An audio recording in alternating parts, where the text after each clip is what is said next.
Apakah sudah terlihat? Sudah. Ya baik, terima kasih. Izin presentasi Ibu bahwasanya di sini saya mengambil judul analisis tingkat penggunaan ekoenzim sebagai sanitasi kandang ramah lingkungan di Dusun Wonorejo, Kota Batu.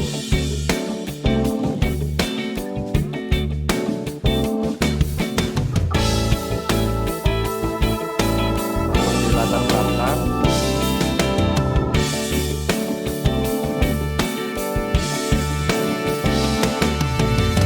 yang pertama itu usaha peternakan sapi perah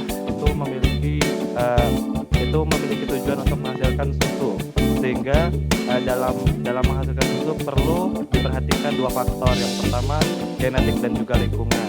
Nah, di sini saya langsung mengambil faktor lingkungan, yakni sanitasi, karena sanitasi ini berperan penting juga untuk produksi susu. Itu dimana pada saat sanitasinya tidak baik, maka akan terdapat penyakit yang akan menyerang sapi perah, sehingga produksi susu akan menurun seperti itu.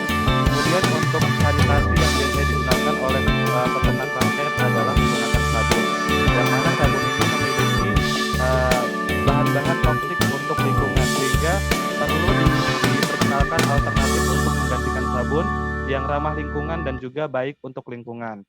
Di sini saya menggunakan ekoenzim karena ekoenzim itu merupakan bahan yang ramah lingkungan karena terbuat dari bahan-bahan alami yang sayuran, kemudian gula merah atau gula aren dan juga air yang difermentasi selama 3 bulan. Namun untuk pengaplikasiannya terhadap masyarakat perlu diperhatikan. Ada beberapa hal yang perlu diperhatikan. Ya, karena yang pernah saya ketahui bahwasanya adaptasi inovasi itu memerlukan proses gitu. Jadi dalam penelitian ini saya ingin melihat adopsi dari ekoenzim yang akan digunakan ataupun diterapkan kepada masyarakat, serta faktor-faktor apa saja yang dapat mempengaruhi adopsi dari ekoenzim pada masyarakat. Untuk rumusan masalahnya adalah berapa tingkat adopsi ekoenzim sebagai sanitasi kandang sapi perah, serta faktor apa saja yang mempengaruhi faktor adopsi teknologi tersebut. Kemudian untuk tujuannya adalah dapat mengetahui tingkat adopsi sanitasi sebagai adopsi ekoenzim sebagai sanitasi kandang sapi perah, serta faktor yang mempengaruhinya. Kemudian di sini adalah transaksi yang saya buat, di mana sanitasi kandang sapi perah harus rutin melakukan setiap hari. Nah, sanitasi yang biasanya digunakan oleh peternak rakyat itu adalah bukan hanya peternak rakyat, namun peternak industri juga menggunakan deterjen sebagai sanitasi. Namun hal ini ternyata tidak ramah lingkungan karena kandungannya yang toksik untuk lingkungan, sehingga perlu adanya inovasi yakni ekoenzim tadi. Nah, kemudian di sini saya mau melihat bagaimana tingkat adopsi ekoenzim dalam masyarakat, khususnya di Dusun Wonorejo. Kemudian untuk datanya dapat saya ambil dengan melakukan observasi dan juga wawancara pada peternak rakyat tersebut. Kemudian di sini saya juga mengambil hipotesis bahwasannya sebagian besar peternak rakyat lambat dalam menerapkan teknologi ekoenzim sebagai sanitasi terkandang sapi perah. Untuk tinjauan pustaka yang pertama ekoenzim, di mana ekoenzim ini merupakan terbuat dari bahan alami dan memiliki enzim-enzim alami yang dapat memberikan banyak manfaat. Ketika ekoenzim ini mengalir ke dalam tanah, itu akan memperbaiki kualitas tanah, bahkan kualitas air juga dapat diperbaiki oleh ekoenzim. Kemudian untuk proses pembuatan ekoenzim ini dengan jalur fermentasi selama 3 bulan, di mana pada bulan pertama itu pada saat setelah 1 bulan penuh, ekoenzim yang difermentasi itu dibuka sebentar, kemudian ditutup, dan kemudian selama 1 sampai 2 bulan kemudian itu ditutup sehingga bisa dipanen seperti itu. Kemudian untuk perbandingan dari bahan-bahan bakunya yakni sayuran, gula jawa, dan juga air itu masing-masing 10 banding 3 banding 1.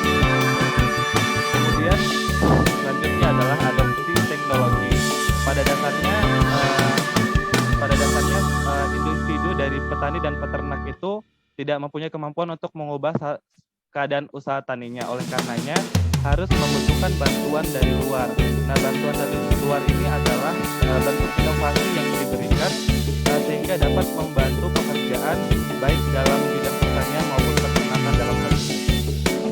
Oleh karenanya di sini dapat mengadopsi teknologi berupa ekoenzim di Dusun Wonorejo untuk membantu para petani dan juga peternak dalam menghadapi mencegah penyakit yang akan mencegah penyakit pada ternak-ternak sapi perahnya. Kemudian masyarakat dalam adopsi teknologi menurut Pak Parista dan Harwenda itu bahwasanya petani itu lambat dalam mengadopsi teknologi karena membutuhkan waktu untuk mengambil keputusan seperti itu. Sehingga ada pun strategi yang perlu dilakukan untuk inovasi agar diterima. Yang pertama itu mudah untuk dilakukan oleh masyarakat, biaya yang dikeluarkan sangat terjangkau, bahan baku yang digunakan mudah untuk ditemukan, proses pembuatan yang sederhana dan tidak memerlukan bahan yang luas. Kemudian untuk metodenya, materi dan metode, untuk lokasinya saya mengambil di Dusun Wonorejo dan Satuan Wonorejo, Kecamatan Bumiaji, Kota Batu.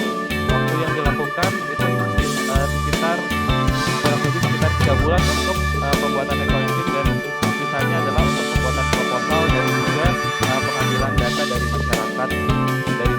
Kemudian untuk materi penelitiannya adalah ekoenzim. Metode penelitiannya saya menggunakan etnometodologi, yakni pelaksanaannya akan dilakukan menggunakan wawancara serta observasi dalam masyarakat.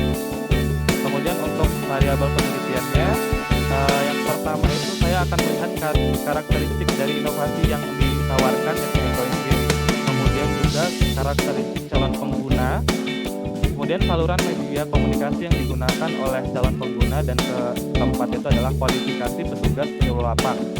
Kemudian pengumpulan datanya dilakukan dengan beberapa metode. Untuk data primernya digunakan wawancara dan pengisian kuesioner. Kemudian untuk sekunder itu dilakukan observasi. Kemudian analisis datanya itu di sini saya mencarinya dari referensi ibu. Jadi mungkin saya masih mempelajari untuk analisis datanya. Saya mempelajari untuk yang pertama analisis korelasi antar variabel, di mana nanti kita akan melihat korelasi antara inovasi dan calon pengguna. Itu kita akan melihat bagaimana korelasinya. Dan juga untuk yang kedua adalah analisis jalur path analisis. Kemudian untuk istilahnya tadi saya masih menggunakan ini saja Bu. Kemudian untuk jadwal penelitiannya di sini untuk penulisan proposal ini ada di Juli.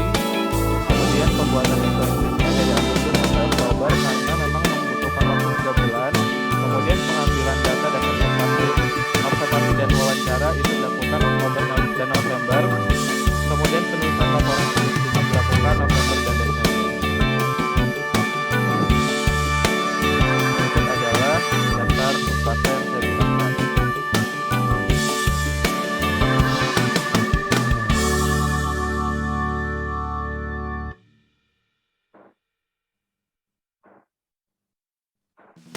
Ya, oke.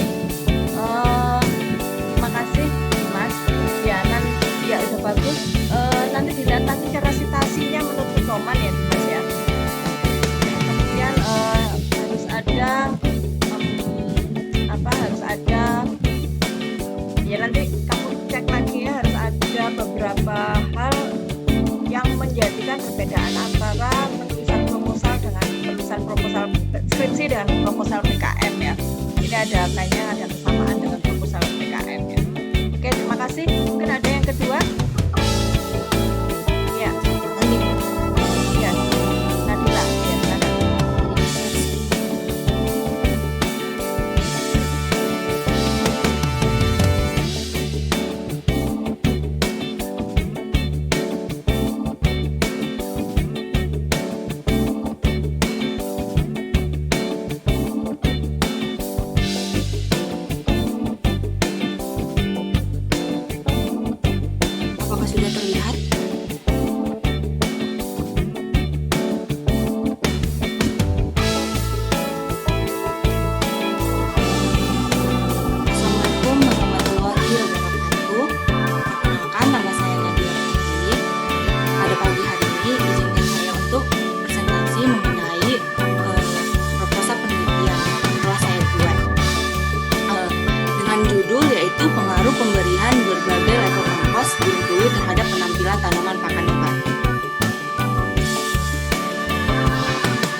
judul ini dikarenakan penggunaan pupuk organik ini sangat penting untuk meminimalisir penggunaan dari pupuk kimia. Dan dalam pembuatan pupuk organik sendiri ini juga sangat mudah apabila sudah memahaminya. Pada saat ini penggunaan pupuk organik sendiri dari kotoran ternak itu semakin diminati seiring dengan kesadaran dari para petani itu sendiri. Lalu saya menggunakan kotoran burung puyuh ini karena salah satu byproduct atau limbah yang dihasilkan budidaya burung puyuh. Dikarenakan di sekitar daerah tempat tinggal itu masih adanya kotoran burung puyuh itu yang belum dimanfaatkan dengan baik. Selanjutnya untuk kompos sendiri itu dari kotoran ternak itu memiliki unsur hara yang tinggi sehingga bisa dipakai sebagai pupuk organik untuk tanaman.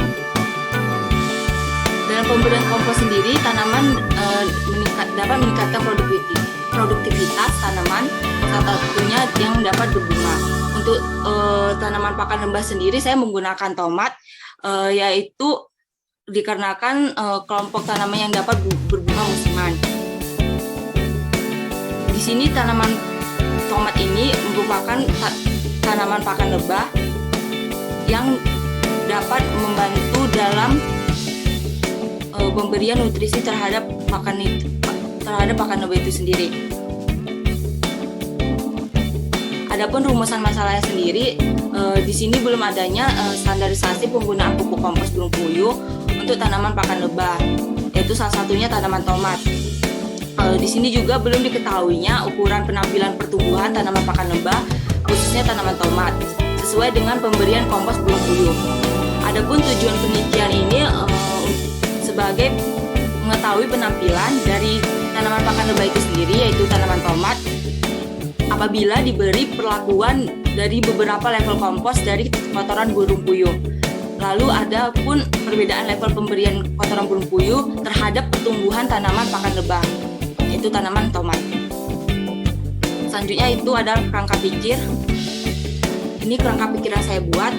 Itu ada pertama itu ada limbah ternak padat, itu ada limbah pakan dan limbah kotoran. Namun saya di sini lebih ke limbah kotorannya.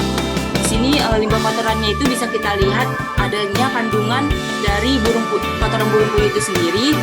Ada N itu sekitar 0,061 sampai 3,19%, P K2O itu menurut Puri dan Syafriyadiman 2007 serta Herwati di KK 2017. Di mana limbah kotoran burung puyuh ini berpotensi dijadikan tambahan untuk pembuatan kompos. Adapun media organiknya itu sendiri ada arang sekam, kokopit, dan tanah humus. Untuk pemberian kompos burung puyuh sendiri pada tanaman pakan lebah itu, adapun menurut Syahid di KK 2013 itu membuktikan bahwa pemberian pupuk kandang itu bisa menambah pertumbuhan tinggi dan jumlah daun serta tanaman menjadi optimal.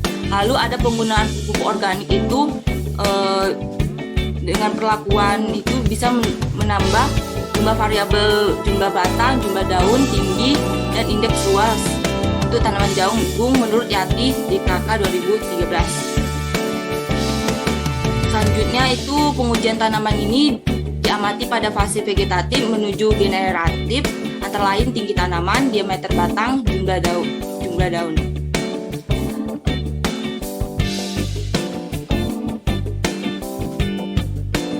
Selanjutnya ialah hipotesisnya itu pemberian kompos burung puyuh ini memberikan pengaruh nyata terhadap penampilan tanaman pakan lebah pada pertumbuhan diameter batang, tinggi, dan jumlah daun. Adapun bab 2 itu tinjauan pustaka.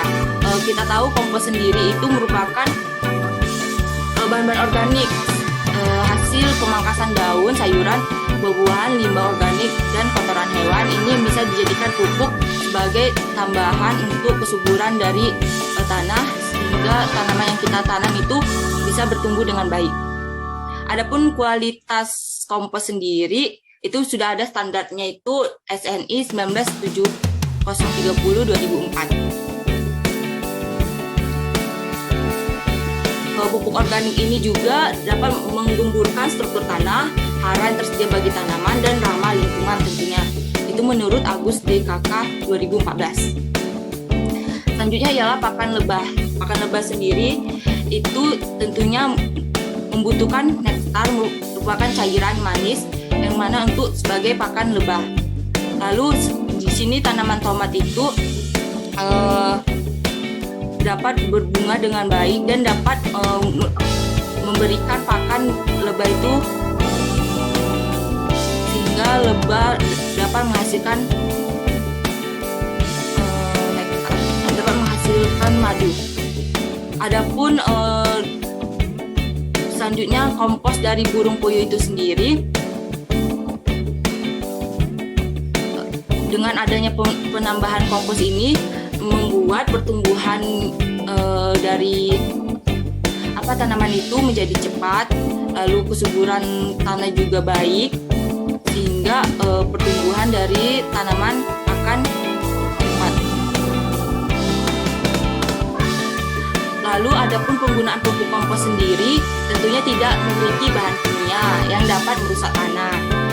Pupuk ini bekerja sebagai granulator yang dapat memperbaiki struktur dan tekstur tanah dan memiliki kadar C organik yang tinggi, sehingga terbentuknya struktur tanah menjadi remah dan banyak menyimpan air di dalam tanah. Itu menurut Bagus R 2019. Adapun media tanamnya itu ada arang sekam. Arang sekam ini dapat digunakan untuk berbagai jenis tanaman, sehingga cocok untuk sebagai media tanam tanaman burung puyuh ini, tanaman tomat ini maksudnya.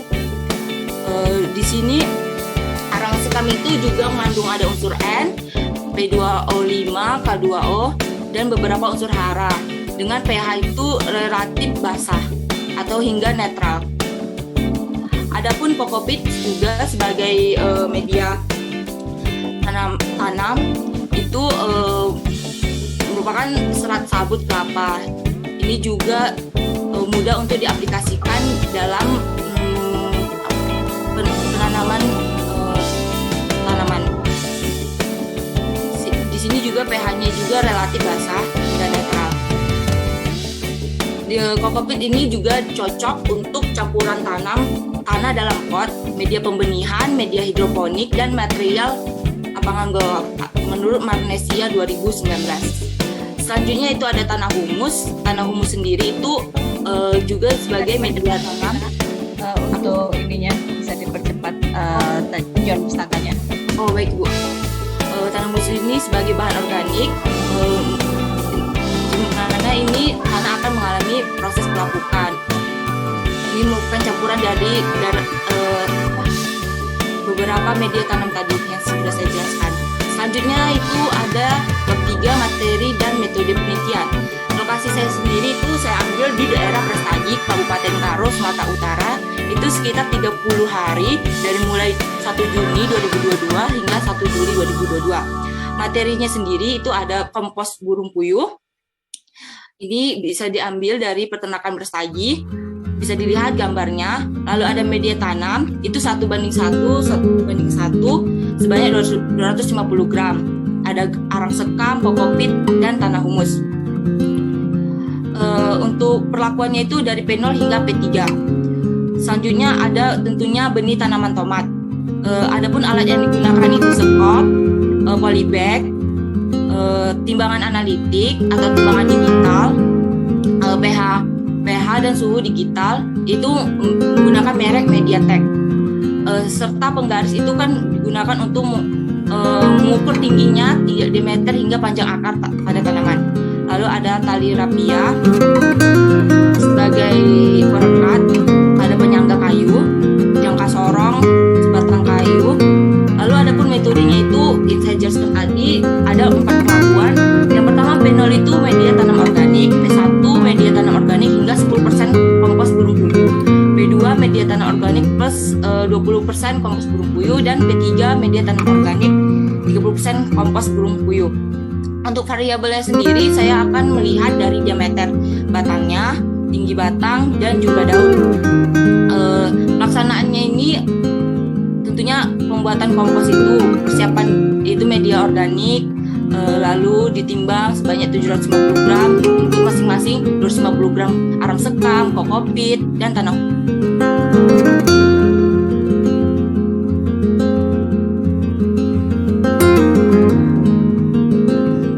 Lempar ya kayaknya Nadia ya, Nabila ya.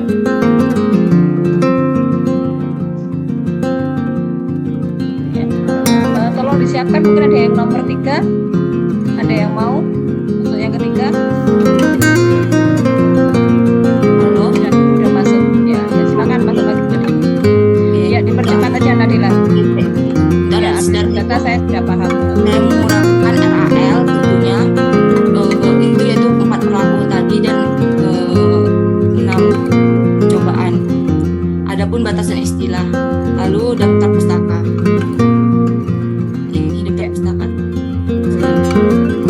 Ya terima kasih. Jadi daftar pustaka Anda boleh pakai skripsi, tapi skripsinya itu mestinya sudah harus bentuk jurnal ya, dijurnalkan. Satu lagi adalah seperti punya Dimas tadi ya, tolong untuk citasi dalam body itu nanti kalau benar karena ini sudah terlanjur saya tidak ya tapi ya nanti dibetulkan sesuai dengan pedoman, kemudian rumusan masalah Nabila ya nanti belajar lagi, kemudian untuk apa ujian pustaka seperti saya katakan kemarin saya ajari itu nanti dibaca-baca lagi. Ada juga ini ya, ini yang sering sekali ya Nabila, ini penelitian semacam ini kalau memang tomat itu untuk pakan lebah gitu ya Nabila ya, benar ya? Ya Ibu, benar. Berarti yang dinilai bukan hanya panjang batang, kemudian jumlah daun dan sebagainya, tapi yang dinilai atau yang diukur adalah bunganya ya kan gitu. Dia jadi logika penelitian itu juga penting gitu ya. Logika penelitian itu penting sehingga nanti ketika pas ujian itu jadi lebih mudah gitu ya. Anda bisa logika ya, logikanya tinggal juga. Begitu mungkin ya. Terima kasih Nadila. Ya sudah bagus, misalnya tinggal disempurnakan dan logika penelitiannya. Nanti hati-hati ketika ujian. Jadi biasanya untuk yang ikut proyek dosen itu nanti terpisah-pisah ya variabelnya. Nah, ini jangan seperti itu, Anda harus tetap logis sehingga nanti waktu ujian juga tetap masuk akal. Ya.